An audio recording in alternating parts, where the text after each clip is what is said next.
সাহারি খাওয়া এটা রমজানের একটা আমল। আপনি সারা বছর লাঞ্চ করেন, ডিনার করেন, দুপুরের খানা খান, রাতের খানা খান, সকালে ব্রেকফাস্ট নাস্তা করেন, কিন্তু এর কোনোটা ইবাদত হয় না, এর কারণে আপনি সওয়াব পাবেন না। কিন্তু রমজান মাসে ভোর রাতে ঘুম থেকে উঠে যে আপনি খাবার খাবেন, এই খাবার খাওয়ার জন্য যে উঠলেন এবং খাইলেন, এর কারণে আপনার অ্যাকাউন্টে আপনার আমলনামা আল্লাহ তাআলা সওয়াব জমা করে দিবেন, আপনি রিওয়ার্ড পাবেন, বিনিময় পাবেন। কেন? কারণ নবী করিম সাল্লাল্লাহু আলাইহি সাল্লাম বলেছেন, তাসাহহারু ফাইন্না ফিস সাহুরি বারাকাহ। তোমরা সাহরির খাবার খাবে ভোর রাতে। রোজার মাসে রোজা রাখতে গিয়ে সাহরির খাবার খাবে কেন? কারণ সাহরির যে খানা, এই খানাতে আল্লাহ তাআলা বরকত রেখেছেন। এই খানা খাইলে তার জন্য আমাদের স্পিরিচুয়াল, আধ্যাত্মিক বিভিন্ন রকমের উপকারিতা আল্লাহ তাআলা এর মধ্যে নিহিত রেখেছেন। এর মধ্যে খাদ্য শক্তি আছে, আমাদের এনার্জি হবে শরীরে, রোজা রাখতে সহজ হবে। এর পাশাপাশি সাহরির খাবারে আলাদা একটা বরকত আছে, শেফা, বহুবিধ উপকারিতা আমাদের শরীরের, আমাদের মনের জন্য আল্লাহ তাআলা রেখেছেন। এই জন্য সাহরি খাওয়াটা আলাদা একটা ইবাদত।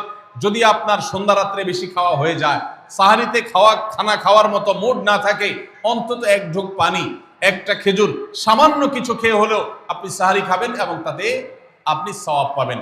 কোনো কারণে যদি সাহরি খেতে না পারেন, রাতে উঠতে পারেন নাই, অ্যালার্ম বাজছে কিন্তু শুনেন নাই, উঠে দেখেন ফজরের আজান হয়ে গেছে, তাহলে ওই দিনের রোজা কি হবে নাকি হবে না? হবে।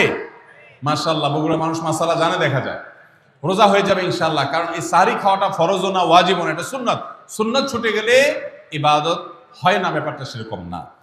5 নম্বর আমল হলো, সাহরি তো খাবো ঠিক আছে, কিন্তু সেটা শেষ সময়ে খাওয়া, দেরিতে খাওয়া। সাহরি কি আগে খাবেন না শেষের দিকে খাবেন? শেষের দিকে। কেন? কারণ নবী করিম সাল্লাল্লাহু আলাইহি সাল্লাম বলেছেন, লা ইয়াজালুন নাসু বিখাইরিন মা আজ্জাল ফুতুর ওয়া আখারুস সাহুর। এই উম্মত, মুসলিম জাতি ততদিন পর্যন্ত কল্যাণের উপর প্রতিষ্ঠিত থাকবে, তারা কল্যাণকে স্পর্শ করতে পারবে যতদিন পর্যন্ত তারা সাহারি তাড়াতাড়ি খাবে না দেরিতে খাবে? দেরিতে খাবে। আর ইফতার তাড়াতাড়ি করবে। তাহলে সাহারি দেরিতে খাওয়া হলো সুন্নাত। আমাদের দেশে গ্রামে অনেক মুরব্বীরা এখনো আছেন, রাত 12টা, 1টা, 2টা বাজে সাহারি খেয়ে শুয়ে থাকেন। তারা চিন্তা করেন পরে খাইতে গেলে আবার বর্ডার ক্রস হয়ে যায় কিনা, সীমা লঙ্ঘন হয়ে যায় কিনা, রিস্ক নেওয়ার দরকার কি, এই জন্য 12টার সময় খেয়ে রাখি। এটার কারণে সাহারি খাওয়ার সওয়াব পাবেন ঠিকই, কিন্তু দেরিতে সাহারি খাওয়ার যে সুন্নত, সেই সুন্নত আদায় হবে না। এই জন্য দেরিতে খাবেন। দেরিতে খাওয়ার মানে আবার এরকম দেরি না যে আপনি আর মুয়াজ্জিন সাহেব দুজন কম্পিটিশন করছেন, আপনার হাতে খাবারের প্লেট আর মুয়াজ্জিনের হাতে মাইক, আপনি আগে শেষ করেন আর মুয়াজ্জিন আগে আজান দিবে, কম্পিটিশন চলছে। এত দেরি করে একেবারে লাস্ট মিনিট পর্যন্ত খাওয়া সুন্নত নয়। কথা কি বুঝাতে পারছি? কয়েক মিনিটের গ্যাপ রেখে তারপরে খাবার শেষ করবেন। কারণ নবী করিম সাল্লাল্লাহু আলাইহি সাল্লাম সাহরি খেয়ে শেষ করে ফজর নামাজ শুরু করতেন, এর মধ্যে 50টা আয়াত পড়ার মতো গ্যাপ রাখতেন, অর্থাৎ প্রায় 10 মিনিটের মতো একটা গ্যাপ থাকতো। এই জন্য আমরা একটা গ্যাপ রেখে তারপর সাহরি শেষ করব। অর্থাৎ ফজরের আজান যদি হয় উদাহরণস্বরূপ 5টা 25-এ বা 30-এ, তাহলে আমরা 2-4 মিনিট আগে সাহরি খেয়ে শেষ করবো ইনশাআল্লাহ। তাহলে সাহরি দেরি করে খাওয়া, শেষের দিকে খাওয়াটা সুন্নত। আল্লাহ আমাদেরকে আমল করার তৌফিক দান করুন। রমজান মাসে সাহরির নামে একটা নতুন নাটক শুরু হয়েছে এই দেশে, সেটার নাম হলো সাহরি পার্টি। আপনারা শুনেছেন? বিশেষ করে শহরের ছেলেফেলেরা, ইউ পোলাপান, তারা আজকাল ভোর রাতে বন্ধু বান্ধব সহ রেস্টুরেন্টে গিয়া সাহরি পার্টির আড্ডা বাইর করছে। শয়তানি এবং ফাইজলামির আর কোনো জায়গা নাই, সাহরির জন্য পার্টি বাইর করছে, তাও আবার ছেলে মেয়ে একসাথে মিলেমিশে। ভাইরা আমার, সাহরি খাওয়া ইবাদত, এবং সাহরির এই সময়টা দোয়া কবুলের সময়, তাহাজ্জুদের সময়। আল্লাহ তাআলা দুনিয়ার আকাশ থেকে ডেকে ডেকে বান্দাকে ক্ষমা করেন। এই সময়টাতে আড্ডাবাজি করা, এটা হতভাগা ছাড়া আর কারোর কোনো কাজ হতে পারে না। এরপরে 6 নম্বর আমল হলো ইফতার করা। রোজা রেখেছেন কিন্তু ইফতার করেন নাই, রোজা হয়ে যাবে কিন্তু সুন্নাত আদায় হবে না। এই জন্য ইফতার করা একটা সুন্নাত। আল্লাহ তাআলা আরহামুর রাহিমিন, এমন একটা মাস রমজান মাস, সারা বছর কিন্তু আমরা নাস্তা করি, সারা বছর যেটা নাস্তা করি রমজানে সে নাস্তাই করি। পার্থক্য হলো সারা বছর নাস্তা করি সকালে, রমজান নাস্তা করি সন্ধ্যায়। মানুষ দীর্ঘ সময় না খেয়ে থাকার পরে যে খাবার খায় সেটাকেই ব্রেকফাস্ট বলে, সেটাকেই নাস্তা বলে। আরবিতে যে ইফতার বলা হয়, এই ইফতার শব্দের অর্থ কিন্তু নাস্তা। ইফতার শব্দের অর্থ কি? নাস্তা। সারা বছর নাস্তা খেলে কোনো সওয়াব হবে? কিন্তু রমজান মাসে আপনি যদি সারাদিন উপবাস থাকার পর সন্ধ্যায় ব্রেকফাস্ট করেন, অর্থাৎ ইফতার করেন, তাহলে আল্লাহ তাআলা আপনাকে সুন্নাত পালন করার সওয়াব দিবেন। এই জন্য ভাই, ইফতার করা একটা সুন্নাত। 7 নম্বর, ইফতার আবার তাড়াতাড়ি করা আরেকটা সুন্নাত। এটা 7 নম্বর আমল, ইফতারটা একটু তাড়াতাড়ি করা। তাড়াতাড়ি করা মানে কি?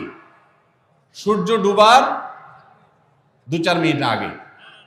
কি বলেন? তাহলে তাড়াতাড়ি কেমনে হলো? তাড়াতাড়ি মানে হলো সূর্য ডুবার সাথে সাথে করা, বিলম্ব বা দেরি না করা।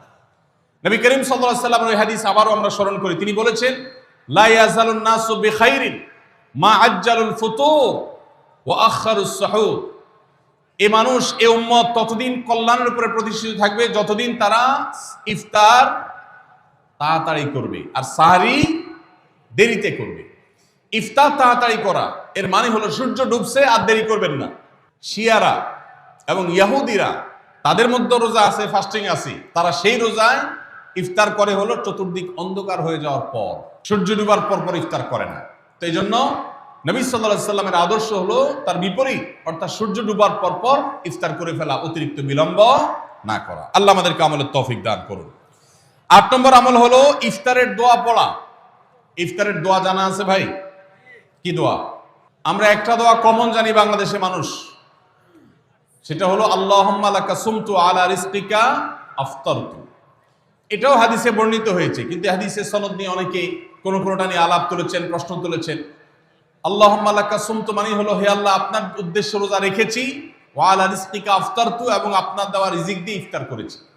আর ইফতারের আরেকটা দোয়া হলো যাহাবাজ জামা ওয়াবতাল্লাতিল উরুক ওয়া সাবাতাল আজরু ইনশাআল্লাহ। এটা একটা দোয়া। যদি এগুলো দোয়ামূলক নয়, আমরা দোয়া বলছি, এটা মূলত আল্লাহর কাছ থেকে একটা প্রত্যাশা। এর অর্থ হলো যাহাবাজ জামা, আমার পিপাসা দূর হয়ে গেছে, ওয়াবতাল্লাতিল উরুক, আমার শিরা উপশিরাগুলো সব সিক্ত হয়ে গেছে, ওয়া সাবাতাল আজরু ইনশাআল্লাহ, এবং আল্লাহ চাহেন তো এই রোজার বিনিময় আমার সাব্যস্ত হয়ে গেছে, আল্লাহর কাছে এটা স্থির হয়ে গেছে। এটা হলো ইফতারের দোয়া। ইফতারের দোয়াটা কি ইফতারের আগে করব না পরে করব?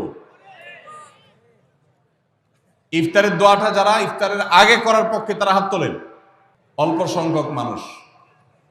আর বাকিরা সবাই কি পরের পক্ষে না মাঝখানের পক্ষেও আছেন লোক? সব পরের। মাশাআল্লাহ, সব সূক্ষ্ম সূক্ষ্ম মাসআলা দেখি গাবতলী মানুষ জানে, মাশাআল্লাহ, অনেক অগ্রসর দেখা যায়। আল্লাহ আমাদের সবাইকে দ্বীনের জন্য কবুল এবং মঞ্জুর করুন। মাশাআল্লাহ। ভাইরা আমার, ইফতারের দোয়াটা ইফতারের পরে করতে হয়, যেটা বেশিরভাগ মানুষ জানে না, কিন্তু আমি অবাক হলাম যে এখানে বেশিরভাগ মানুষ আপনারা জানেন। মাশাআল্লাহ, নলেজেবল মানুষ, বোঝা গেছে। ইফতারের দোয়ার অর্থের দিকে তাকালেই তো বোঝা যায় এটা আগে না পরে। দোয়ার অর্থের মধ্যে তাকালে আমরা দেখতে পাচ্ছি যে আল্লাহ শিরা উপশিরা সিক্ত হয়ে গেছে, পিপাসা দূর হয়ে গেছে, এগুলো তো ইফতারের পরেই হয়। অবশ্য আমি অর্থ আগে বলে দিয়েছি, সেটা দেখে হয়তো আপনারা অনেকে বুঝে ফেলছেন। মাশাআল্লাহ। তো যাই হোক, ইফতারের শুরুতে বিসমিল্লাহ বলে ইফতার করব, আর শেষে এই দোয়া পড়বো। আল্লাহ আমাদেরকে আমলের তৌফিক দান করুন। 9 নম্বর হলো সাহরি এবং ইফতারে খেজুর খাওয়া। খেজুর দিয়ে সাহরি ইফতার করা। ইফতারে আপনি অন্য যা খান না খান, খেজুর দিয়ে খাবেন। নবী সাল্লাল্লাহু আলাইহি সাল্লাম আদা পাকা আদা খেজুর দিয়ে ইফতার করতেন, যেটাকে রোতাব বলা হয়। আর যদি সেটা না পাওয়া যেত, সাধারণ যে কোনো খেজুর, সেটাও না পাওয়া গেলে একটু পানি খেয়ে তারপর তিনি ইফতার করতেন। আমরা ইফতারে খেজুর খেতে হয় সুন্নাহ, এটা আমরা জানি, কিন্তু যেটা জানি না সেটা হলো সাহরিতে খেজুর খাওয়া। ভোর রাতে সাহরিতে খেজুর খাওয়া সুন্নত। এটা আগে কে কে জানতেন? হাত তোলেন। আগে জানতেন? মাশাআল্লাহ, হাত নামান। গত বছর রমজানে সাহরিতে ভাত তরকারি যাই খাইছেন না খাইছেন, একটা হলো খেজুর খাইছেন, কারা কারা হাত তোলেন? মাশাআল্লাহ। এদিকে সব আমল করা মানুষ, মাশাআল্লাহ। তাহলে তার ওয়াজ টোয়াজের কোনো দরকার নেই। এত নলেজেবল মানুষ, এত আমলদার মানুষ যদি এলাকায় থাকে, তাহলে ওয়াজের দরকারটা কি? আল্লাহ আমাদের সবাইকে আমলের তৌফিক দান করুন। ভাইরা আমার, ইফতারে খেজুর খাওয়া যেমন সুন্নাত, সাহরিতেও খেজুর খাওয়া সুন্নাত, কিন্তু খেজুর খাওয়া কোনো ফরজ ওয়াজিব না। খেজুরের দাম বেশি হয়ে গেছে, আপনি কিন্তু